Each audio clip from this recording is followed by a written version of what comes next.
Hello friends, मैं अनिल कुमार स्वागत करता हूं आपके अपने YouTube channel study with Anil में। आज पॉलिटिकल साइंस के अंतर्गत जो क्लास 12 के स्टूडेंट्स हैं उनके लिए सेकेंड बुक का सेकेंड लेसन, जिसमें हम लोग जानेंगे एक दल के प्रभुत्व का दौर। अब देखिए, एक दल के प्रभुत्व का दौर का तात्पर्य क्या है कि एक दल था जो कि अपने प्रभुत्व को काफी समय तक स्थापित करके रखा, और ये जो प्रभुत्व के दौर के अंतर्गत शामिल था वो आपका है भारतीय राष्ट्रीय कांग्रेस। यानी भारतीय राष्ट्रीय कांग्रेस जिसकी स्थापना 28 दिसंबर 1885 ईस्वी को हुई थी और जिसके संस्थापक ए.ओ. ह्यूम थे।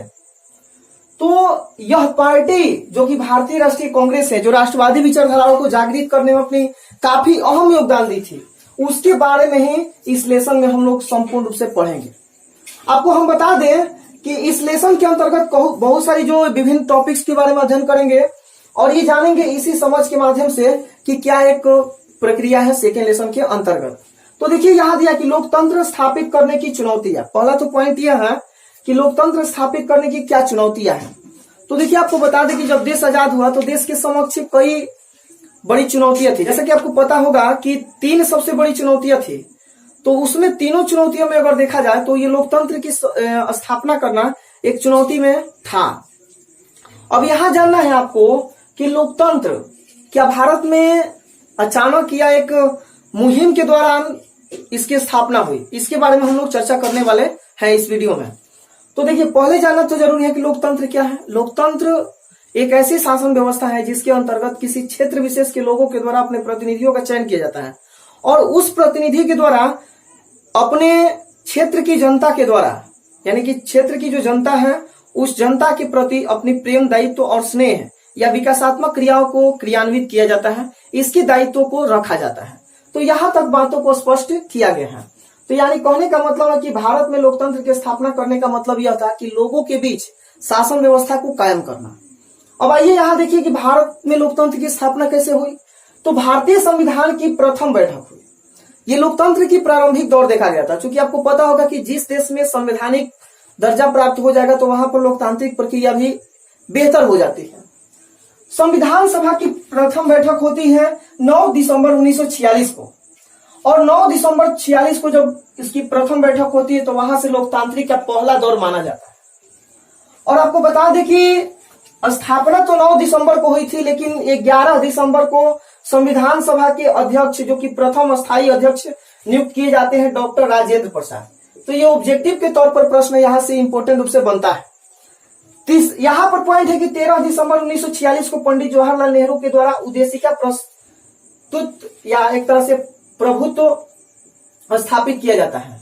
यानी कह सकते हैं कि उद्देशिका का प्रभुत्व स्थापित किया जाता है किसके द्वारा? तो पंडित जवाहरलाल नेहरू के द्वारा। इसे एक तरह से प्रस्तावना के नाम से भी जाना जाता है। जैसा कि आपको पता होगा कि हम भारत के लोग भारत को संपूर्ण प्रभुत्व संपन्न समाजवादी ऐसे एक व्याख्यात्मक रूप है, तो उसको हम लोग देखेंगे यहां से। अब देख सकते हैं कि प्रस्तावना का यहां पर हम लोग समझ लिए कि 13 दिसंबर 1946 को पंडित जवाहरलाल नेहरू के द्वारा जो उद्देश्य प्रस्तुत किया गया था। 2 वर्ष 11 माह 18 दिन के फलस्वरूप संविधान का निर्माण हुआ और 26 नवंबर 1949 को संविधान का अंगीकृत हुआ, यानी कि अंगीकार हुआ, यानी कि संविधान को पूर्ण रूप से प्रभुत्व में लाया गया, बना दिया गया। अब आइए आगे बढ़ते हैं। 24 जनवरी 1950 ईस्वी को संविधान सभा पर, या एक तरह से बोल सकते हैं कि संविधान पर हस्ताक्षर किया गया। और संविधान पर जब हस्ताक्षर कर दिया गया तो उसके बाद 26 जनवरी 1950 को संविधान को पूर्ण रूप से लागू कर दिया गया। अब यहां देखेंगे कि जैसे ही संविधान की लागू कर दी जाती है तो कई तरह की जो है लोकतांत्रिक पद्धति को बढ़ावा दे दिया जाता है और लोकतांत्रिक गतिविधियों को एक नया जोड़ के माध्यम से जोड़ दिया जाता है। आगे बढ़ते हैं कि निर्वाचन आयोग और चुनाव आयोग, जिसको हम लोग इलेक्शन कमीशन के रूप में जानते हैं, इसकी स्थापना 25 जनवरी 1950 को सुकुमार सेन के द्वारा किया जाता है। यानी विद्यार्थी सुकुमार सेन के द्वारा 25 जनवरी 1950 ईस्वी को एक संगठन, एक तरह से संगठनात्मक जो है रूप प्रदान किया जाता है, जिसमें चुनावी प्रक्रिया को अंजाम दिया जा सकता है। अब कहिएगा आपकी चुनाव आयोग है क्या? तो चुनाव को कंडक्ट कराने के लिए जो है एक तरह से चुनाव आयोग की स्थापना की गई थी। यह 2 स्तरों पर कार्य करता है, एक तो केंद्रीय चुनाव और एक जो है राजकीय चुनाव के स्तर पर काम करता है। आगे बढ़िए, आगे बढ़ते हैं तो प्रथम आम चुनाव यानी कि 3 आम चुनाव के बारे में हम चर्चा करने वाले हैं, जहां पर सिर्फ और सिर्फ यानी भारतीय राष्ट्रीय कांग्रेस का आधिपत्य था, यानी उस पर कब्जा था। एक तरह से कह सकते हैं कि उसी का एक तरह से प्रभुत्व था, इस स्थिति में बताया गया है। अब देखिए होता है क्या कि निर्वाचन आयोग की स्थापना के बाद प्रथम आम चुनाव होता है, और प्रथम आम चुनाव 1951 से 52 में होता है। 17 करोड़ मतदाता होते हैं, यानी कि पहली आम चुनाव में देखा जाए तो 17 करोड़ मतदाता, 3200 विधायक यहाँ से भी ऑब्जेक्टिव प्रश्न आते हैं, और सांसदों की संख्या जो है 489 होती है। विधायक का मतलब आप समझ रहे हैं, विधानसभा के चुनाव भी साथ में हुआ था, तो विधानसभा में विधायकों की संख्या 3200, सांसदों की संख्या कितनी थी, तो आपको याद रखना है 489। अब यहां देखिए प्रथम आम चुनाव में बताया जाता है कि निर्वाचन को 2 बार स्थगित कर दिया गया था, यानी 2 बार स्थगित किया गया था। काफी दिक्कतों का सामना करना पड़ा था, कई समस्यात्मक स्थिति देखने को मिली थी। और यहां पर क्या हुआ कि मतगणना और मतदान, एक तरह से बोल सकते हैं कि मतगणना एक तरह से मत परिणाम, यहां बोल सकते हैं परिणाम, मत का जो है परिणाम निकलने में लगभग 6 माह लग गया, टोटल 6 माह लग गया। अब विशेष रूप से बात करने वाले हैं कि कब किस आम चुनाव में जो है कांग्रेस को कितना सीट मिला। आखिर आपको पता होगा कि तीन आम चुनाव में इसकी जीत हुई थी, तो उसके बारे में हम लोग चर्चा करने वाले हैं। तो देखिए प्रथम 3 आम चुनाव की हम बात करें तो कांग्रेस का ही प्रभुत्व था। एक तो प्रथम आम चुनाव की अगर बात करें तो 1951 से 52 में हुई थी। ये लोकसभा का चुनाव था, लोकसभा की सीटों की संख्या 489 थी प्रथम में, और कांग्रेस को मिला था इसमें से 364। और दूसरे स्थान पर अगर हम बात करें तो ये सीपीआई पार्टी थी, यानी सीपीआई को दूसरा स्थान 16 सीटें मिला था। द्वितीय आम चुनाव की बात करें तो 1957 में हुआ था। ऐसे ऑब्जेक्टिव में कहीं से भी प्रश्न पूछा जा सकता है, प्रश्न ऐसे भी पूछ लिया जाता है कि द्वितीय आम चुनाव कब हुआ, तो 1957 में, आपको ऑब्जेक्टिव में याद रखना।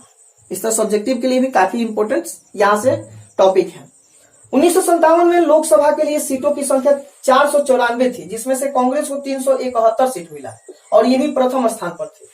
वहीं तृतीय आम चुनाव की अगर हम बात करें तो तृतीय आम चुनाव में यानी 1962 में हुआ, और लोकसभा की सीटों की संख्या 494 थी, और कांग्रेस को इसमें से जो सीट मिली वो टोटल 361 सीट प्राप्त हुआ था। यानी आप देखें कि एक सामान्य समय जहां से एक दल के प्रभुत्व का दौर था, और कांग्रेस ही पार्टी था जहां से अपनी दलीय व्यवस्था को कायम करने में प्रभुत्वपूर्ण अपना योगदान दिया था। आपको बता दें कि जितने भी जो महान नेता उस समय के थे सभी कांग्रेस पार्टी से जुड़े हुए थे। धीरे धीरे अलग अलग पार्टियां बनने लगी, जैसे सीपीआई, और भी अलग अलग पार्टियां बनी, जिसके बाद एक अलग पार्टियों का प्रभुत्व देखने को मिला। लेकिन हम आपको बता दें कि सिर्फ और सिर्फ 3 आम चुनाव तक जो है सिर्फ कांग्रेस पार्टी का दायित्व था, कांग्रेस पार्टी का ही प्रभुत्व था। तो इसके बारे में एक तरह से परिपूर्ण रूप से हम लोग देख लिए। यहाँ से ऑब्जेक्टिव कई बार बने हुए हैं और साथ साथ सब्जेक्टिव में भी, तो आप यहाँ से ध्यान देकर समझ सकते हैं। अगर अभी तक हमारे चैनल स्टडी विथ अनिल को आप सब्सक्राइब नहीं किए हैं तो सब्सक्राइब जरूर कर लीजिए और ज्यादा से ज्यादा शेयर कीजिए। इसके साथ साथ बेल आइकन को प्रेस जरूर कर लीजिए, ताकि कोई भी वीडियो जब हम अपलोड करें तो सबसे पहले नोटिफिकेशन आप तक पहुंच सके। सबसे महत्वपूर्ण बात यह है कि लगातार पढ़ते रहिए और साथ साथ नोट्स बनाने का काम जरूर कीजिए, क्योंकि नोट्स बनाइएगा तो आपकी पढ़ाई में एक बहुत ही अलग निखार आएगी, और वहां से आप सिर्फ एक पासिंग मार्क्स ही नहीं बल्कि आप मेरिट में भी शामिल हो सकते हैं। तो चलिए मिलते हैं अगले वीडियो में, तब तक के लिए धन्यवाद। जय हिंद, जय भारत।